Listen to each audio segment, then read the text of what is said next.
नमस्कार मित्रांनो, हे बघा पडक्या घरावर उगवलेली झाडे. ही जी झाडे दिसत आहेत ना, ही एका पडक्या घरावर उगवलेली आहे. ॲक्च्युली याचं नाव जे आहे ते आहे मेडन हेअर फर्न आणि एडियंटम या फॅमिलीतलं हे झाड आहे. फर्न ही जगभर सगळ्या ठिकाणी पूर्ण जगात फर्न ही आढळते. या फर्नचा जो पानांची जी रचना आहे ती खूप नाजूक आणि केस किंवा मेडन हेअर सारखी असते. एखाद्या जी वेणी असते ना त्याच्यासारखी असते, म्हणून त्याला मेडन हेअर एडियंटम फर्न असे म्हणतात.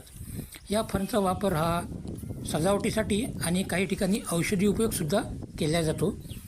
हे जे फर्न आहे पडलेल्या घरावर किंवा बुरशीयुक्त ठिकाणी, ओलसर ठिकाणी जिथे पाण्याचा चांगला निचरा होतो अशा ठिकाणी किंवा एखाद्या धबधब्यावर किंवा एखाद्या नदीकाठी असे जे पडले पुडलेले जे घरं असतात, पडकी घरं, अशा ठिकाणी भरपूर प्रमाणात या फर्नचा सीड्सद्वारे आणि प्लॅन्टद्वारे ते येतात आणि ही झाडे आपण उपडून लावू शकतो.